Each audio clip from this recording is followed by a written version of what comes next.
नमस्कार, मी स्वाती गोडसे. आपण पाहताय न्यूज 18 लोकमत. नमस्ते महाराष्ट्र या बुलेटिनमध्ये आपल्या सगळ्यांचं स्वागत. आणि आता बघूयात जगभरातील अनेक महत्त्वाच्या बातम्या थोडक्यात.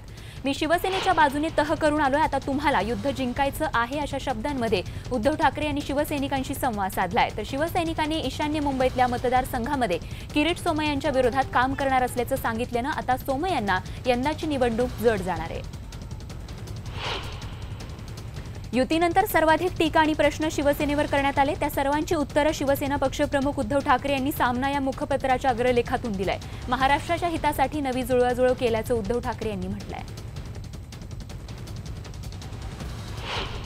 तर काल रात्री उशिरा नारायण राणेंनी मुख्यमंत्र्यांची भेट घेतली. वर्षा बंगल्यावर ही भेट झाली. तर युतीच्या घोषणेनंतर नारायण राणे नाराज असल्यानं ही भेट झाल्याचं कळतंय. मनसे अध्यक्ष राज ठाकरे एका कार्यक्रमानिमित्त पत्रकारांना सामोरे गेले, मात्र त्यांनी सेना भाजपच्या युतीवर बोलणं खुबीनं टाळलं. हा कार्यक्रम कलाक्षेत्रातला असल्यानं कलेच्या व्यासपीठावर असताना आपण कोणतंही राजकीय विधान करणार नाही असं म्हणत कोपरखळी त्यांनी मारली. युतीच्या घोषणेनंतर कोकणमध्ये शिवसेना खासदार विनायक राऊत आणि नारायण राणेंमध्ये चांगलंच वाकयुद्ध रंगलंय. आगामी निवडणुकीत स्वाभिमानच्या उमेदवारांचं डिपॉझिटही जप्त होईल असा टोला राऊत यांनी लगावलाय.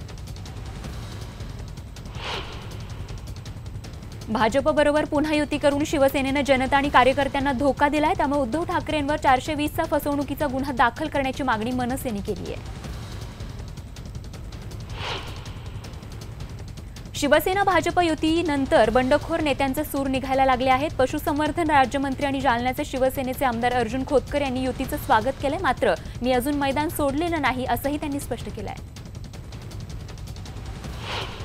चौकीदार चोर आहे हे कोण म्हणालं होतं, आता चोरांच्या टोळक्यात गेलेत का हे त्यांनी स्पष्ट करावाचा टोला सुप्रिया सुळेंनी शिवसेनेला लगावलाय. बाळासाहेब ठाकरे हे कणखर नेतृत्व होते, आताचं शिवसेनेचं नेतृत्व इतकं लाचार कसं अशी टीका देखील त्यांनी केली आहे. युती होणं स्वाभाविक होतं असं म्हणत जलसंपदा मंत्री गिरीश महाजन यांनी युतीचं स्वागत केलंय. लोकसभेसाठी जागांचा फॉर्म्युला ठरलाय, जागेत बदल करण्याची मागणी केली तरी त्यामध्ये बदल होणार नाही असं देखील त्यांनी स्पष्ट केलंय. भाजप आगामी निवडणुकीत घटक पक्ष आणि मित्रपक्षांना सोबत घेणार असल्याचा आशावाद विनायक मेटेंनी व्यक्त केला. युतीमुळे राज्यातील विकासाचे प्रकल्प मार्गी लागतील असा आनंदही त्यांनी व्यक्त केला. युतीवर शिक्कामोर्तब करताना नाणार रिफायनरी प्रकल्प इतरत्र हलवण्याचं मुख्यमंत्र्यांनी जाहीर केलं. या घोषणेच्या पार्श्वभूमीवर नाणारवासियांनी उद्धव ठाकरेंची भेट घेतली. नाणार प्रकल्प रद्द करण्यासंदर्भात तात्काळ अंमलबजावणी करण्याची मागणी त्यांनी केली आहे.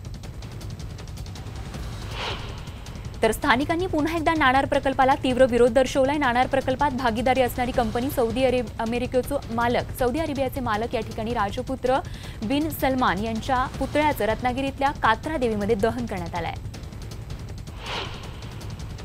तर गरज पडल्यास मावळमधून निवडणुकीच्या रिंगणात उतरण्याची भाषा करणाऱ्या अजित पवारांनी आता निवडणूक न लढण्याचा पवित्रा घेतलाय. राष्ट्रवादी अध्यक्ष शरद पवारांनी या संदर्भात तशी घोषणा केली आहे. येत्या 2 ते 3 वर्षांमध्ये पुण्याचा चेहरा मोहरा बदलू असं आश्वासन मुख्यमंत्री देवेंद्र फडणवीस यांनी दिले. पुण्यातील एका कार्यक्रमात ते बोलत होते. ज्या प्रकल्पांची चर्चा पुण्यात कायम होत असते ते प्रकल्प आम्ही मार्गी लावले असा दावाही त्यांनी केलाय. वंचित बहुजन आघाडीचे नेते अॅडव्होकेट प्रकाश आंबेडकर यांनी मुंबईमध्ये जंगी शक्ती प्रदर्शन करण्याचं ठरवलं. येत्या शनिवारी 23 फेब्रुवारीला शिवाजी पार्कवर वंचित आघाडीची जाहीर सभा आयोजित करण्यात आली आहे. बेकायदा होर्डिंगच्या मुद्द्यावरून मुंबई हायकोर्टानं भाजपला चांगलंच फटकारलंय. झालेल्या सुनावणीमध्ये बॅनरवर आमचा फोटो वापरू नका अशी सूचना भाजपचे बडे नेते त्यांच्या कार्यकर्त्यांना देणार आहेत का असा सवाल हायकोर्टानं यावेळी केला आहे. महाआघाडीच्या प्रचार सभांना सुरुवात होणार आहे. तर आज नांदेडमध्येही संयुक्त सभा घेतली जाईल. तर यावेळी काँग्रेस आणि राष्ट्रवादी तसंच PRP यांच्यासह महाआघाडीतील घटक पक्षांचे नेते देखील या सभांना उपस्थित राहणार आहेत. निवडणुकांच्या तोंडावर केंद्रीय कर्मचाऱ्यांचा DA अर्थात महागाई भत्त्यामध्ये घसघशीत वाढ करण्यात आली आहे. केंद्रीय कर्मचाऱ्यांचा महागाई भत्ता हा 3% वाढवण्यात आलाय. त्यामुळे सरकारी बाबूंना आता 9%ऐवजी 12% महागाई भत्ता मिळणार आहे. 1 जानेवारीपासून हा लाभ मिळणार आहे. रेल्वे भरती मंडळानं 1,30,000 रिक्त पदांसाठी नोकर भरतीची जाहिरात काढली. ही जाहिरात 23 फेब्रुवारी ते 1 मार्च या कालावधीत एम्प्लॉयमेंट न्यूजपेपरमध्ये प्रकाशित होणार आहे. 12वी आणि 10वीच्या विद्यार्थ्यांचे बेस्टचे बस पास परीक्षा काळात घरापासून नियोजित परीक्षा केंद्रापर्यंत वैध असणार आहे। त्यामुळे परीक्षार्थी विद्यार्थ्यांना नव्यानं तिकीट घेण्याची गरज नसल्याचं बेस्ट प्रशासनाकडून स्पष्ट करण्यात आलं आहे। मुंबईच्या छत्रपती शिवाजी महाराज आंतरराष्ट्रीय विमानतळावरील T2 टर्मिनल देशातील सर्वोत्तम पायाभूत सुविधा ठरलाय। EPS वर्ल्ड हा या क्षेत्रातील पुरस्कार विमानतळाला मिळाला आहे।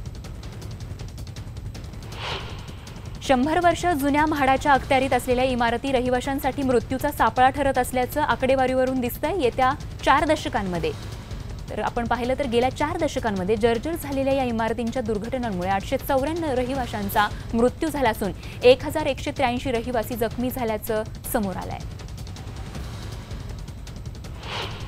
वाहतूक नियमांचं उल्लंघन करणाऱ्यांवरील कारवाईचा जोर वाढवण्यासाठी वाहतूक पोलिसांनी आता स्थानिक पोलिसांची देखील मदत घेण्याचा निर्णय घेतलाय। बेशिस्त वाहन चालकांना रोखविरहित दंड आकारण्यासाठी वापरली जाणारी ई-चलन यंत्र आता स्थानिक पोलिसांना पुरवण्यात येणार आहेत। तंबाखूच्या अधीन गेलेल्यांसाठी बेस्टच्या वैद्यकीय विभागानं एक अनोखा उपाय काढलाय। तंबाखूप्रमाणे दिसणारा मॅजिक मिक्स नावाचा पदार्थ तयार केला असून या पदार्थाच्या वापरानं आता बेस्टमधील 5000 कर्मचाऱ्यांना तंबाखूच्या विळख्यातून सोडवण्यात यश आलंय। देशातील 6 विमानतळांच्या खासगीकरणाच्या प्रस्तावाविरोधात एअरपोर्ट अथॉरिटी एम्प्लॉईज युनियननं संपाची नोटीस दिली होती। तर आजपासून कर्मचारी आणि अधिकारी संपावर जाणार होते। मात्र पुलवामा हल्ल्यामुळे संपाऐवजी साखळी उपोषण 25 फेब्रुवारीपासून करण्यात येणार आहे। राज्यातील स्वाईन फ्लूच्या तापाचा जोर वाढत असताना मुंबईमध्ये देखील फेब्रुवारी महिन्यातील पहिल्या 15 दिवसांमध्ये या तापाचे 7 रुग्ण आढळून आलेत। सर्वसामान्यांनी घाबरून न जाता ताप आला असता तातडीनं वैद्यकीय उपचार घ्यावेत असा सल्ला पालिकेच्या आरोग्य विभागानं दिलाय।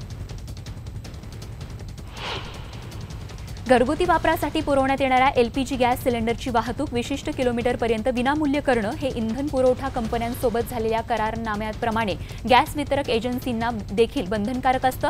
12 किलोमीटर अंतरापर्यंत वाहतूक शुल्क आकारणी करता येत नाही। बेकायदा फलकबाजी पाठोपाठ आता उड्डाण पूल व सार्वजनिक ठिकाणी भिंतीवर चिकटवल्या किंवा रंगवल्या जाणाऱ्या बेकायदा जाहिरातींना आळा बसण्याची शक्यता निर्माण झाली। अशा जाहिरातींबाबत तक्रार आल्यास त्यावर देखील आवश्यक कारवाई केली जावी असं उच्च न्यायालयानं स्पष्ट केलं आहे। पुरेसे प्राध्यापक नसलेल्या शासकीय अभियांत्रिकी महाविद्यालयांना देखील यंदा प्रवेश कपातीला सामोरं जावं लागणार आहे। अखिल भारतीय तंत्रशिक्षण परिषदेने शासकीय महाविद्यालयांबाबतही कठोर पावलं उचलली आहेत। पुरेसे शिक्षक आणि पायाभूत सुविधा नसलेल्या महाविद्यालयांमधील 40,000 जागा देशभरात कमी होण्याची शक्यता आहे।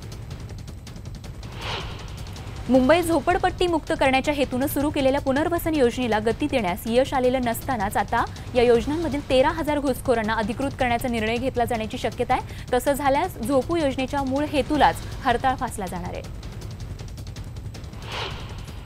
पावसाच्या पाण्याचा जलद गतीनं निचरा व्हावा यासाठी मुंबई महापालिका क्षेत्रातील एकूण 3,000हून अधिक मीटर लांबीच्या पर्जन्य जलवाहिन्यांची पुनर्बांधणी पावसाळ्यापूर्वी पूर्ण करण्यात येणार आहे आणि त्यामुळे परळ, लालबाग, माझगाव या परिसरातील रहिवाशांना मोठा दिलासा मिळणार आहे। भूमिपूजनाचा कार्यक्रम वर्षभरापूर्वी उरकल्यानंतरही अद्याप दक्षिण मुंबईतील हँकॉक पुलाच्या कामाचा आरंभ झालेला नाहीये। तर काही बांधकामं या पुलाच्या कामात अडथळा ठरत असल्यानं 3 वर्षांच्या विलंबानंतर देखील हँकॉक पुलाच्या पुनर्बांधणीला मुहूर्त मिळालेला नाहीये आणि याचा नाहक त्रास स्थानिकांना होतोय। नवी मुंबई आंतरराष्ट्रीय विमानतळापर्यंत पोहोचण्यासाठी न्हावा शिवडी सीलिंग पासून थेट विमानतळापर्यंत सागरी मार्ग प्रस्तावित करण्यात आलाय। 6 पदरी असलेल्या या मार्गाची रुंदी 30 मीटर इतकी आहे। तर या मार्गात सायन पनवेल महामार्गावर कोपरा जंक्शन इथे उड्डाणपूलही प्रस्तावित आहे। पालिका रुग्णालयांमधील अतिदक्षता विभागांमध्ये उपलब्ध व्हेंटिलेटर्सच्या तुलनेत रुग्णांची संख्या अधिक आहे। त्यामुळे गरजू रुग्णांना दिलासा देण्यासाठी महापालिका रुग्णालयात लवकरच 76 नवे व्हेंटिलेटर्स आणण्यात येणार असल्याचं कळतंय। भांडूपमध्ये मनोरंजन मैदानासाठी आरक्षित भूखंडावर लवकरच जपानी गार्डन उभारण्यात येणार आहे। यामध्ये जपानी हिरवळ, रंगीबेरंगी झाडं, पदपथ आणि अद्ययावत सुविधांचा समावेश असणार आहे। पनवेल, कर्जत आणि विरार डहाणू रोड चौपदरीकरणासाठी येत्या 45 दिवसांमध्ये 95% भूसंपादन पूर्ण करण्यात येणार आहे। MRVC आणि सरकारच्या संबंधित अधिकाऱ्यांनी एकत्रित संयुक्त भूमापन सर्वेक्षण प्रकल्प आवश्यक जमीन मोजणी या ठिकाणी पूर्ण केली आहे। माघी पौर्णिमेला मलंगडावर दर्शनाला जाण्याची परंपरा शिवसेनेनं यंदाही कायम राखली। मलंगडावर असलेली मच्छिंद्रनाथांची समाधी आणि दर्गा ट्रस्ट यांच्यात वर्षानुवर्ष वाद सुरू असून त्यातूनच तत्कालीन जिल्हाप्रमुख आनंद दिघे यांनी माघी पौर्णिमेला मलंगडावर दर्शनाला जाण्याची परंपरा सुरू केली आहे। बांधकामाच्या ठिकाणी काम करत असताना उच्च दाबाच्या वाहिनीला स्पर्श झाल्यानं तरुण होरपळल्याची घटना अंबरनाथमध्ये घडली। यामध्ये मॉन्टो नामक तरुण 50% भाजला असून सध्या त्याच्यावर उल्हासनगरच्या खासगी रुग्णालयात उपचार सुरू आहेत। मुंबईचं डम्पिंग ग्राउंड अंबरनाथ तालुक्यातील करवले गावात येणार आहे। ती जागा ताब्यात घेण्याचं काम आता सुरू झालंय। अंबरनाथ तहसील कार्यालयाच्या कर्मचाऱ्यांकडून जेसीबीच्या मदतीनं करवले गावातील अनेक घरं यावेळी भुईसपाट करण्यात आली। मात्र गावकऱ्यांनी यावेळी या कारवाईला तीव्र विरोध केला। नालासोपारा पूर्वेकडील प्रगतीनगरमध्ये एका गॅरेजला भीषण आग लागली। वित्त हानी या ठिकाणी मोठ्या प्रमाणात झाली, मात्र सुदैवानं कोणीही जखमी झालेले नाही। अग्निशमन दलाच्या जवानांनी एका तासात या आगीवर नियंत्रण मिळवण्यात पूर्णपणे यश मिळवलं। ठाणे पूर्वमधील कोपरी इथे लहान मुलांना खेळण्यासाठी एकमेव उद्यान असताना या उद्यानामध्ये कोपरी उड्डाणपुलाच्या कामासाठी लागणारं साहित्य ठेवण्यात आलंय। शेवटी शिवजयंतीच्या दिवशी बच्चे कंपनीनं मावळ्यांची वेशभूषा धारण करून प्रशासनाचं या समस्येकडे लक्ष वेधलं। मुंबई मेट्रो 3 अर्थात भुयारी मेट्रोच्या टनेल व्हेंटिलेशन सिस्टीम आणि पर्यावरण नियंत्रणासाठी एका चीनी कंपनीची निवड करण्यात आली आहे। एस्टेक असे या कंपनीचं नाव आहे। आग किंवा इतर आपत्कालीन परिस्थितीत प्रवाशांचे जीव वाचवण्यात टनेल व्हेंटिलेशन सिस्टीमचा मोठा फायदा होत असतो। मुंबईमध्ये लोकल ट्रेनमध्ये महिलेचा विनयभंग करणाऱ्या तरुणाला अखेर 9 दिवसांनी अटक करण्यात आली। अशरफ अली शेख असे आरोपीचं नाव आहे। 2 आठवड्यांपूर्वी सीएसएमटी स्थानकात आरोपी अशरफनं या महिलेचा विनयभंग केला होता। भिवंडीमध्ये कायदा सुव्यवस्थेची स्थिती बिघडतच चालली आहे। सोमवारी रात्री कामाक्ष प्रसाद नारायण साहू या नागरिकाला 3 चोरांनी अडवलं। मोबाईल देण्यास नकार दिल्यानं चोरांनी त्यांच्यावर गोळीबार केला। सुदैवानं त्याचा जीव वाचलाय। त्याच्यावर सध्या उपचार सुरू आहेत। मुंबईच्या काही विशिष्ट भागात पार्किंगचे दर 5 पटींनी वाढू शकतात। फोर्ट, बीकेसी, लोअर परळ आणि गोरेगाव भागात याचा समावेश आहे। तर हे दर तातडीने लागू होणार नाहीत, पण त्यावर उच्च स्तरावर सध्या विचार सुरू आहे। मुंबई अग्निशमन दलाला अद्ययावत दळणवळण यंत्रणा मिळणार आहे आणि यासाठी बीएमसीनं 11 कोटी रुपये मंजूर केलेत। अग्निशमन दलाची ही स्वतःची स्वतंत्र दळणवळण यंत्रणा आता यापुढे असणार आहे। देशभरात मागील 13 वर्षांमध्ये 122 टोल नाके वाढले असून प्रत्येक टोल नाका वर्षाला 75 ते 100 कोटी रुपयांची टोल वसुली करतोय। वाहन चालक टोल भरत असले तरी त्या बदल्यात महामार्गावर सुविधांचा मात्र अभावच असल्याचं चित्र बघायला मिळतंय। दुरुस्तीच्या कामासाठी टेमघर धरण रिकामं करण्यात आलं असून या वर्षभरात धरणाचं काम पूर्ण करण्यात येणार आहे। त्यामुळे आता वरसगाव, पानशेत आणि खडकवासला या 3 धरणांमध्ये 12.21 अब्ज घनफूट पाणीसाठ्यातून पावसाळ्यापर्यंतच्या पाण्याचं नियोजन करावं लागणार आहे। दिवसेंदिवस होत असलेली पर्यावरणाची हानी आणि या तलावांमध्ये पसरू लागलेल्या घाणीच्या साम्राज्यामुळे बऱ्याच प्रजातींच्या पक्ष्यांनी हा अधिवास सोडण्यास सुरुवात केली आहे। मुंबईतील 5 ठिकाणं पक्ष्यांच्या अधिवासासाठी राखीव ठेवण्याची मागणी पक्षीप्रेमींनी पंतप्रधान नरेंद्र मोदी यांच्याकडे पत्राद्वारे केली आहे। 22 तारखेपासून देशभरात फ्लेमिंगो पक्ष्यांची प्रगणना या ठिकाणी सुरू केली जाणार आहे आणि यामध्ये 9 राज्यांचा समावेश आहे, ज्यामध्ये महाराष्ट्रही आहे। तर महाराष्ट्रामध्ये फ्लेमिंगोच्या 9 ठिकाणांची यादी बनवण्यात आली आहे। 22 आणि 23 तारखेला ही प्रगणना केली जाईल। राज्यातील प्रमुख 22 प्रदूषित नद्यांचं शुद्धीकरण करण्याचं काम हाती घेण्यात येणार असून यासाठी 6000 कोटी रुपयांचा खर्च अपेक्षित आहे। हा प्रस्ताव मंजुरीसाठी केंद्राकडे पाठवण्यात आला असल्याची देखील माहिती पर्यावरण मंत्री रामदास कदम यांनी दिली आहे। काश्मीर खोऱ्यात जो कोणी हातात शस्त्र घेईल त्याचा खात्मा केला जाणारच अशा शब्दांमध्ये भारतीय लष्करानं दहशतवाद विरोधी कारवायांमध्ये अडथळा निर्माण करणाऱ्यांना इशारा दिलाय। या पत्रकार परिषदेत लष्करानं पुलवामासह काश्मीर खोऱ्यातील महिलांना कळकळीचं आवाहन केलंय। दहशतवाद्याच्या मार्गाकडे वळलेल्या मुलांना त्यांच्या मातांनी सुरक्षा दलासमोर समर्पण करण्यास सांगावं असं आवाहन लष्कराच्या अधिकाऱ्यांनी केलंय। दहशतवाद्यांशी 2 हात करताना लष्कराच्या जवानांना काश्मीर खोऱ्यातल्या स्थानिकांच्या रोषाला सामोरं जावं लागतं। त्यामुळे लष्करानं स्थानिकांना चकमकीदरम्यान घटनास्थळापासून शक्य तेवढं दूर राहण्याचं आवाहन केलंय। दरम्यान कुठलाही गाझी आला तरी त्याच्याशी निपटण्यासाठी भारतीय लष्कर समर्थ आहे। आतापर्यंत कितने गाझी आए और कितने गाझी चले गए अशी संतप्त प्रतिक्रिया लष्करानं दिली आहे। भारतानं आमच्यावर हल्ला केला तर आम्ही देखील जोरदार प्रत्युत्तर देऊ असं चिथावणीखोर वक्तव्य पाकिस्तानचे पंतप्रधान इम्रान खान यांनी केलंय। पुलवामा हल्ल्यामागे पाकिस्तानचा हात असल्याचं सिद्ध करणारे पुरावे त्यांनी जरूर द्यावेत, आम्ही त्यावर कारवाई करू असं पोकळ आश्वासन देखील त्यांनी केलंय। इम्रान खान यांच्या भाषणावर जम्मू काश्मीरच्या माजी मुख्यमंत्री मेहबूबा मुफ्ती यांनी ट्विट केलंय। इम्रान खान यांना दोषींवर कारवाई करण्याची संधी दिली गेली पाहिजे असं मत या ट्विटद्वारे मेहबूबा मुफ्ती यांनी मांडलंय। पुलवामामध्ये झालेल्या दहशतवादी हल्ल्यानंतर भारताच्या समर्थनार्थ फ्रान्सनं मोठं पाऊल उचललंय। यूएनएमध्ये मसूद अझर विरोधात फ्रान्स प्रस्ताव आणणार आहे, तर मसूद अझरला दहशतवादी घोषित करण्यासाठी फ्रान्स हा प्रस्ताव आणणार आहे। एकीकडे काही काश्मीरचे तरुण भारतीय सैन्याच्या दहशतवाद विरोधी कारवायांमध्ये अडथळा ठरतात, तर दुसरीकडे सैन्यामध्ये दाखल होऊन देशाची सेवा करण्यासाठी देखील उत्सुक असल्याच्या काश्मीरी तरुणांची संख्या कमी नाहीये। सैन्यामध्ये भरती होण्यासाठी काश्मीरच्या तरुणांनी लावलेली ही रांग त्याचाच एक जिवंत पुरावा म्हणावा लागेल।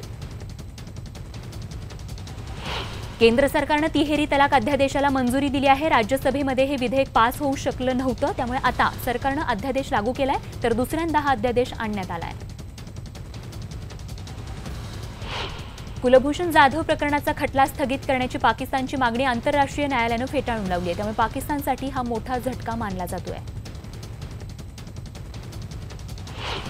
बंगळुरूमध्ये आयोजित करण्यात आलेल्या एअर शो दरम्यान 2 सूर्यकिरण विमानं एकमेकांना धडकली। या दुर्घटनेत जखमी झालेल्या एका वैमानिकाचा उपचारादरम्यान मृत्यू झालाय, तर दुसऱ्या जखमी वैमानिकाला उपचारासाठी रुग्णालयात दाखल करण्यात आलंय।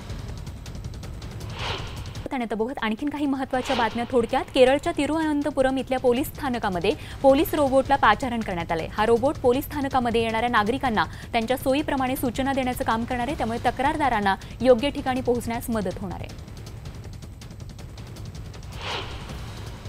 इम्फाळमध्ये 47व्या तुकडीची पासिंग आउट परेड पार पडली। मणिपूर ट्रेनिंग कॉलेजमध्ये या परेडचं आयोजन करण्यात आलं होतं। काठमांडूमध्ये 69वा प्रजासत्ताक दिवस साजरा झाला। यावेळी जवानांच्या प्रात्यक्षिकांसह आणि परेडसह विविध पारंपरिक नृत्यही या ठिकाणी सादर करण्यात आली। 23 मार्चपासून सुरू होणाऱ्या आयपीएलच्या पहिल्या 2 आठवड्यांचं वेळापत्रक जाहीर करण्यात आलंय। चेन्नई सुपर किंग्स संघ या हंगामाची सुरुवात करणार असून त्यांचा सामना रॉयल चॅलेंजर्स बंगळुरू संघाशी होणार आहे। ब्रिटनचे बिझनेस सेक्रेटरी ग्रेग क्लार्क यांनी कार बनवणाऱ्या होंडा कंपनीवर टीका केली आहे। होंडा कंपनीनं यूकेमधील एकमेव प्लांट 2021 पर्यंत बंद करण्याचा निर्णय घेतलाय, तर ब्रेक्झिट नंतर हा निर्णय घेतल्याचं समजतंय। बलुचिस्तानमध्ये घडलेल्या 2 वेगवेगळ्या घटनांमध्ये पाकिस्तानच्या 6 जणांची तिथल्या दहशतवाद्यांनी हत्या केली। पर्वतीय प्रदेश असणाऱ्या पंजगुर जिल्ह्यामध्ये दहशतवादी आणि पाकिस्तानचे जवान यांच्यात चकमक झाली, तर दुसरीकडे लोराईलई प्रांतामध्ये देखील आणखीन 2घांची हत्या करण्यात आल्याचं कळतंय। जगप्रसिद्ध फॅशन डिझायनर कार्ल लागरफेल्ड यांचं निधन झाले। 85 वर्षीय असलेले कार्ल हे बऱ्याच दिवसांपासून दीर्घ आजाराशी झुंज देत होते, त्यामुळे सध्या त्यांच्या जाण्यानं फॅशनच्या जगतात सर्वत्र शोककळा पसरली आहे।